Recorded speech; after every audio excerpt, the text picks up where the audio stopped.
Hi అండి. నమస్తే. Welcome back to our channel. ఇవాల్టి మన రెసిపీ వచ్చేసి వినాయకుడికి ఎంతో ప్రీతికరమైన మోదకాలు. మోదకాలు, జిల్లేడుకాయలు, ఆవిరి కుడుములు, అలాగే పూర్ణం కుడుములు. ఇవన్నీ కూడా తక్కువ టైంలో ఈజీగా ఇంట్లో ఎలా తయారు చేసుకోవాలో నేను మీకు క్లియర్‌గా చూపిస్తాను. ఎలాంటి మౌల్డ్ లేకుండా మోదకాలని 4 రకాలుగా ఎలా తయారు చేసుకోవచ్చో, అలాగే పర్ఫెక్ట్‌గా పూర్ణం కుడుములని, ఆవిరి కుడుములని, మనకి ప్రసాదంగా పెట్టి జిల్లేడుకాయలని కూడా ఎలా తయారు చేసుకోవాలో నేను మీకు ఈ వీడియోలో క్లియర్‌గా చూపిస్తాను. లోపల మనం స్టఫ్ చేసుకునే కొబ్బరి కూరని, అలాగే పైన మనం లేయర్‌లా వేసుకునే ఉడికించుకున్న బియ్య పిండిని, ఈ రెండిటిని కూడా కరెక్ట్‌గా చేసుకుంటేనే ఈ మోదకాలైనా, జిల్లేడుకాయలైనా కూడా పర్ఫెక్ట్‌గా వస్తాయి. కొన్ని టిప్స్‌ని ఫాలో అయితే ఈ మోదకాలని చాలా ఈజీగా ఇంట్లోనే ఎంతో ఎక్స్‌పీరియన్స్ ఉన్న వాళ్ళు చేసినట్టుగా పర్ఫెక్ట్‌గా చేయగలుగుతాము. అలాంటి ఈ మోదకాల రెసిపీని, అలాగే జిల్లేడుకాయల రెసిపీని ఇప్పుడు నేను మీకు ఈ వీడియోలో క్లియర్‌గా చూపిస్తాను. దానికన్నా ముందు ఇప్పటివరకు మన ఛానల్‌లో ఎవరైనా ఫస్ట్ టైం కనుక చూస్తున్నట్టయితే తప్పకుండా సబ్స్క్రైబ్ చేయండి. పక్కనే ఉన్న బెల్ ఐకాన్ అయితే ఖచ్చితంగా ప్రెస్ చేయండి. ఇప్పుడు దీని ప్రాసెస్ని చూద్దాం. ముందుగా మనం స్టఫింగ్ని ప్రిపేర్ చేసుకుందాం. ఈ స్టఫింగ్ కోసం అని చెప్పేసి పచ్చి కొబ్బరి ఉంటుంది కదా, ఇది నేను ఫ్రెష్గా కొట్టుకున్న కొబ్బరిని మొత్తంగా ఇలా గ్రేట్ చేసుకోవాలి. మరీ సన్నగా కాకుండా మరీ లావుగా కాకుండా గ్రేట్ చేసుకొని పక్కన ఉంచుకోండి. ఇప్పుడు స్టవ్ ఆన్ చేసుకుని ఒక ప్యాన్ పెట్టి అందులో 2 టేబుల్ స్పూన్ల నెయ్యి వేసుకోండి. ఈ నెయ్యి వేడెక్కిన తర్వాత కొబ్బరి కూరని కొలుచుకోండి. మనం ఎంతైతే గ్రేట్ చేసుకున్న కొబ్బరి ఉంటుందో దాన్ని కొలుచుకుంటే మనం బెల్లం వేసుకోవడానికి కరెక్ట్గా మెజర్మెంట్ తెలుస్తుంది. ఇలా వేసుకున్న కొబ్బరిని మొత్తంగా కూడా కొంచెం కలర్ చేంజ్ అయ్యేంత వరకు ఫ్రై చేసుకుంటే సరిపోతుంది. ఇలా అక్కడక్కడగా బ్రౌన్ కలర్ వచ్చేంత వరకు ఫ్రై చేసుకుంటే సరిపోతుంది. ఇప్పుడు ఇందులోకి 1 కప్పు కొబ్బరి కూరకి 1 కప్పు బెల్లంని వేసుకొని బెల్లం మొత్తం కరిగేంత వరకు, అలాగే కొబ్బరి మొత్తం బెల్లంతో ఉడికి సాఫ్ట్గా అయ్యేంత వరకు ఉడికించుకోవాల్సి ఉంటుంది. ఇలా నెమ్మదిగా కంటిన్యూస్గా కలుపుకుంటూ మొత్తాన్ని కూడా ఉడికించుకోండి. ఇది ఒక 5 నుంచి 10 నిమిషాలు టైం అయితే పడుతుంది. ఈ 5-10 నిమిషాల లోపు కొబ్బరి కూర మొత్తంగా కూడా ఉడికిపోతుంది. చూసారు కదా, ఇలా బెల్లం మొత్తం కరిగిపోయి వాటర్ లిక్విడ్లా అవుతుంది.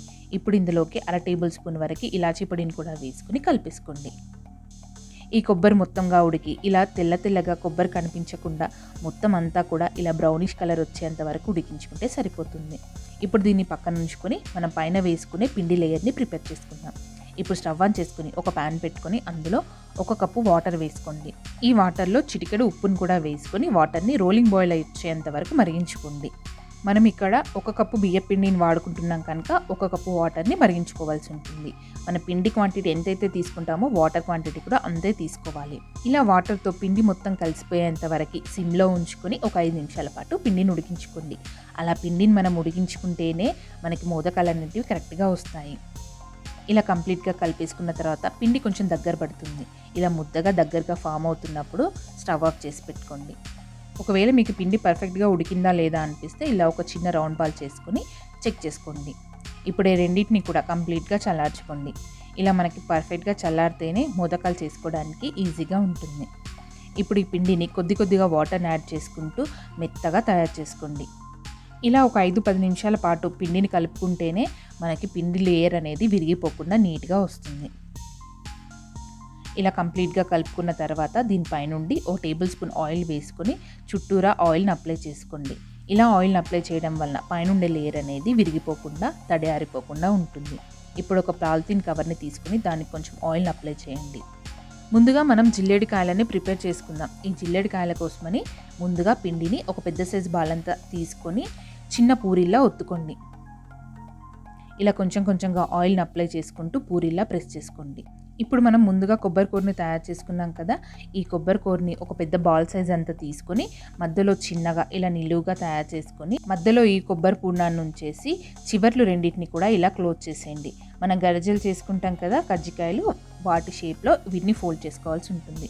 ఇలా హెడ్జెస్ అన్నిటిని కంప్లీట్గా పూర్ణం బయటికి రాకుండా కంప్లీట్గా క్లోజ్ చేసుకుంటే జిల్లేడుకాయలు అనేవి రెడీ అయిపోతాయి. వీటిని మనం ఆవిరి ఉడికించుకోవాల్సి ఉంటుంది. ఇలాగే మనకి ఎన్ని కావాలంటే అన్నిటిని కూడా తయారు చేసుకోవచ్చు. ఇలా జిల్లేడుకాయలను తయారు చేసుకొని పక్కన ఉంచుకున్న తర్వాత మనం ఇప్పుడు పూర్ణం కుడుములను ఎలా తయారు చేయాలో చూద్దాము. ఈ పూర్ణం కుడుముల కోసం చిన్న బాల్ సైజ్ అంత పిండిని తీసుకొని ఇలా చిన్నగా ఒత్తుకోండి. ఇప్పుడు సేమ్ క్వాంటిటీతో పూర్ణంని కూడా తీసుకొని మధ్యలో పూర్ణం నుంచేసుకొని చుట్టూరా కవర్ చేసేసుకోండి పిండిని. మనం పూర్ణం బూరెలు చేసుకునేటప్పుడు ఎలాగైతే క్లోజ్ చేసుకుంటామో దీన్ని కూడా అలాగే ఫోల్డ్ చేసేసుకోండి. ఇలా కంప్లీట్గా క్లోజ్ చేసిన తర్వాత చేతిలో రోల్ చేసుకోండి. ఇలా రోల్ చేయడం వల్ల పగుళ్ళు అనేటివి లేకుండా నీట్గా ఉంటుంది హెడ్జెస్ అనేవి. చూసారు కదా, పైన సర్ఫేస్ మొత్తం కూడా ఇలా పగుళ్ళు లేకుండా నీట్గా క్లోజ్ చేసుకోవాలి. ఇలాగే మనకు నచ్చినన్ని పూర్ణం కుడుములని తయారు చేసుకోవాలి. చూసారు కదా, సేమ్ ఫోల్డింగ్ మీరు మరోసారి చెక్ చేసుకుంటారని నేను అన్నీ కూడా 2 సార్లు చూపించాను. ఇలాగే కంప్లీట్గా క్లోజ్ చేసి రోల్ చేసుకున్నామంటే పూర్ణం కుడుములు అనేటివి రెడీ అయిపోతాయి. వీటిని కూడా మనం ఆవిరికి ఉడికించుకోవాల్సి ఉంటుంది. ఇప్పుడు మనం మోదకాలను తయారు చేసుకుందాం. ఇక్కడ మోదకాల తయారీని నేను మీకు 4 రకాలుగా చూపిస్తాను. ప్లెయిన్ మోదకాలు, అలాగే పైన కొంచెం డిజైన్ వచ్చేలా ఎలా తయారు చేసుకోవాలో చూపిస్తాను. కొంచెం పిండిని తీసుకొని ఇలా చిన్నగా మధ్యలో ఒక గుంట వచ్చేలాగా పిండిని మొత్తంగా నొక్కుకున్న తర్వాత మధ్యలో పూర్ణాన్ని పెట్టేసుకొని అన్ని వైపులా కూడా ఇలా పైకి పిండి వచ్చేలాగా క్లోజ్ చేసుకోండి. ఇలా చూపించిన విధంగా పైనకి కొంచెం హెడ్జ్ వచ్చేలాగా క్లోజ్ చేసుకుంటే మనకి ప్లెయిన్గా మోదకాలని ఈజీగా చేత్తో తయారు చేసుకోవచ్చు. ఇదే మనకి పైన కొంచెం డిజైన్ లాగా కావాలి అనుకుంటే మరో ప్రాసెస్ కూడా ఉంది, దాన్ని కూడా నెక్స్ట్ చూసేసేయండి. ఇంతే సింపుల్గా ఇలా ప్లెయిన్ మోదకాలను తయారు చేసుకొని పక్కన ఉంచేసుకోండి. వీటిని కూడా ఆవిరికి ఉడికించుకోవాలి. నెక్స్ట్ మనము పైన కొంచెం డిజైన్లా చేసుకోవడం కోసం అని చెప్పేసి నేను మరొక రకంగా చూపిస్తాను. కొంచెం పిండిని తీసుకుని ఇలా చిన్నగా రోల్ చేసుకున్న తర్వాత మధ్యలో పూర్ణాన్ని ఉంచేసి సేమ్ ఇందాక మనం ఎలాగైతే క్లోజ్ చేసామో అలాగే క్లోజ్ చేసుకోండి. చూపించిన విధంగా ఇలా 4 వైపుల నుంచి కూడా పిండినంతా పైనకి తీసుకొచ్చుకుంటూ పైనకు ఒక చిన్న హెడ్జ్ వచ్చేలాగా క్లోజ్ చేసుకోండి. ఇలా ప్లెయిన్గా మోదకాన్ని తయారు చేసుకున్న తర్వాత మన చూపుడు వేలిని అలాగే బొటన వేలు ఈ రెండింటిని యూజ్ చేసుకుంటూ ఒక కార్నర్ని తీయండి. ఇలాగే 5 సైడ్ల కూడా 5 కార్నర్ని తీయాల్సి ఉంటుంది. ఇలా 2 వేళ్ళతో జస్ట్ ఇలా ప్రెస్ చేసినామంటే ఒక కార్నర్ లాగా వచ్చేస్తుంది మనకి. ఇలాగే 5 సైడ్ల కూడా 5 కార్నర్స్ చేసేసుకోవాలి. చూసారు కదా, ఇలా మనకు 5 కార్నర్స్ చేసుకుంటే మనకి ఇది పైనుంచి చూస్తే ఒక ఫ్లవర్లా కనిపిస్తుంది. ఇదొక మోడల్. నేను ఇంకొకటి కూడా చూపిస్తాను. సేమ్ ఇలాంటి ప్లెయిన్ మోదకానికే మనం జస్ట్ ఒక టూత్ పిక్ ఉంటుంది కదా, దాంతో మనం లైన్స్లా పెట్టుకుంటే కూడా మనకి మరో రకమైన మోదకాలు అనేవి రెడీ అయిపోతాయి. ఇలా టూత్ పిక్తో మనం లైన్స్ అనేవి పెట్టుకుంటే మనకి సేమ్ మౌల్డ్లో చేస్తే ఎలాంటి డిజైన్ అయితే పైన వస్తుందో వీటితో చేసినా కూడా అలాగే డిజైన్లా వస్తుంది. ఒకవేళ మీకు టూత్ పిక్కి పిండి కనుక ఆనుతుంది అనిపిస్తే టూత్ పిక్ని ఒకసారి వాటర్లో ముంచేసుకొని ఇలాగే లైన్స్ డ్రా చేసుకోండి. చూసారు కదా, ఇలా అన్ని వైపులా కూడా చిన్న చిన్నగా లైన్స్ డ్రా చేసుకున్నామంటే పర్ఫెక్ట్గా మోదకాల డిజైన్ అనేది వచ్చేస్తుంది. చూసారు కదా, ఇలా మనకి డిజైన్లా వస్తుంది. ఒకవేళ మీ దగ్గర టూత్ పిక్ కూడా లేకపోతే జస్ట్ మనకు ఒక నైఫ్ ఉంటుంది కదా, నైఫ్తో కానీ స్పూన్తో కానీ ఏదైనా ఒక షార్ప్ హెడ్జ్ ఉన్న దాంతో కూడా ఇలా లైన్స్ పెట్టుకున్నామంటే మోదకాలు అనేటివి ఈజీగా మనకు మౌల్డ్లో చేసినట్టుగా వస్తాయి.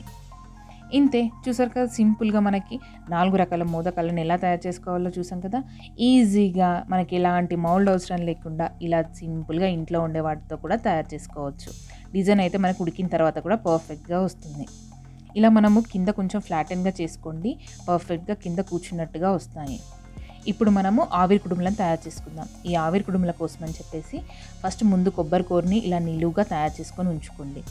ఇప్పుడు ఇలాగే బియ్యపిండిని కూడా చిన్నగా సిలిండర్ షేప్లో చేసుకొని కొంచెం ఫ్లాట్గా ఇలా ప్రెస్ చేసుకోండి. ఇలా ప్రెస్ చేసుకున్న తర్వాత మధ్యలో కొబ్బరి కూరను ఉంచేసుకొని చుట్టూ హెడ్జెస్ని క్లోజ్ చేసుకోవాల్సి ఉంటుంది. ఇలా చూపించిన విధంగా 2 హెడ్జ్లను కూడా ఫస్ట్ మనం ముందుగా క్లోజ్ చేసుకొని తర్వాత రోల్ చేసేసుకుందాము. ఇలా కంప్లీట్గా క్లోజ్ చేసుకున్న తర్వాత ఇలా చేతిలో వేసుకొని ఒక్కసారి రోల్ చేసామంటే పర్ఫెక్ట్ షేప్ వస్తుంది. ఇంతే. ఇలా సింపుల్గా మోదకాలని అలాగే ఆవిరి కుడుములు, పూర్ణం కుడుములు, జిల్లేడుకాయలు వీటన్నిటిని కూడా ఎలా తయారు చేయాలో చూసారు కదా. ఇప్పుడు వీటిని మనం స్టీమ్ చేసుకుందాము. ఈ స్టీమ్ కోసం అని చెప్పేసి మనం ఇలా రంధ్రాలు ఉన్న ఒక గిన్నెని తీసుకొని దానికి కొంచెం ఆయిల్ అప్లై చేసుకోండి. ఇప్పుడు స్టవ్ ఆన్ చేసుకొని ఒక గిన్నెను పెట్టుకొని అందులో 1 గ్లాస్ వరకు వాటర్ వేసుకొని దానిపైనుంచి ఈ రంధ్రాల గిన్నెను పెట్టేసి గిన్నె కొంచెం వేడెక్కిన తర్వాత మనం తయారు చేసుకున్న జిల్లేడుకాయలని అలాగే పూర్ణం కుడుముల్ని మిగతా అన్నింటిని కూడా పెట్టేసుకొని ఉడికించుకోవాలి. ఇక నేను స్పేస్ కోసం అని చెప్పేసి ఫ్రీగా ఉడుకుతాయని నేను 2 సార్లు ఉడికించుకుంటున్నాను. మీరు పెద్దగా ఉండే గిన్నెను వాడినట్టయితే అన్నీ ఒకేసారి కూడా ఉడికించుకోవచ్చు. ఇలా ఒక 7-8 నిమిషాల పాటు ఉడికితే పర్ఫెక్ట్గా కుక్ అయిపోతాయి.